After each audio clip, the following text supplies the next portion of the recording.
কক্সবাজারের বিখ্যাত আনারকলি বাড়িতেই বানিয়ে খেলাম। কোথায় পেলাম আর কিভাবে বানালাম, কিভাবে খেলাম, দেখো সম্পূর্ণ ভিডিওটি দেখলে বুঝতে পারবে। সাধারণত এই সিজনে আনারকুলটা পাওয়া যায়, তো আমরা সব সময় ফেব্রুয়ারি মার্চের দিকে কক্সবাজার যাই, তখন আনারকুলটা থাকে না।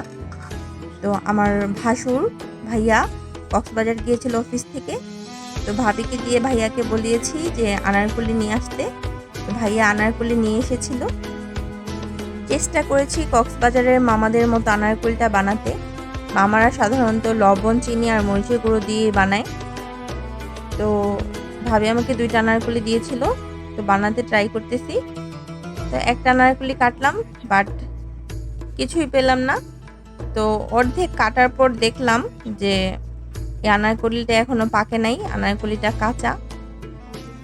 তো তারপর এত দূর থেকে এনেছে, ফেলে তো আর দিব না। ট্রাই করতেছি যে দেখি কি পাওয়া যায়। তো অর্ধেক কাটার পর কিছুটা পাওয়া গেল। এটা প্রায় মানে আধা পাকা বলা যায়, এটা পাকতে পাকতে আরো লেট হইতো, আরো হয়তো 10-15 দিন পর পাকতো। তারপর যাই হোক, বানালাম এটা দিয়ে। তো আমি এটাকে একটু চেষ্টা করতেছি মিক্স করার জন্য। তো এখানে আমি লবণ আর চিনি আর মরিচের গুঁড়োটা দিব। তো দেখা যাক দিলে কি হয়, খাওয়া যায় নাকি। তো এটা আমি বানিয়ে রেডি করে রাখতেছি, তারপরেরটা ধরি, দেখি ওইটার কি অবস্থা হয়। তো 2টা একসাথে বানানোর পরই খাবো। বানাইতেছি, মনে হচ্ছে পাকা হলে হয়তো ভালো হইতো, বাট এগুলো তো ভাইয়াও নতুন নিয়ে আসছে, উনিও তো বুঝে না, চিনে না যে এটা আসলে কোনটা পাকা কোনটা কাঁচা। তারপর নেক্সট আমি এটা কাটতেছি, দেখি বিসমিল্লাহ বলে এটা কি অবস্থা হয়। বিসমিল্লাহ। এই তো আমি কাটতেছি, আলহামদুলিল্লাহ এটা পাকাই পড়েছে। এখন বানিয়ে দেখি কি অবস্থা, কেমন হয়। আসলে আমি জানি না এটা টেস্ট কেমন। তো কক্সবাজারের ভিডিওগুলো দেখে তো মনে হইতেছে যে অনেক মজা। কেউ বলতেছে টক, কেউ বলতেছে মিষ্টি, আই ডোন্ট নো। দেখা যাক কেমন হয়।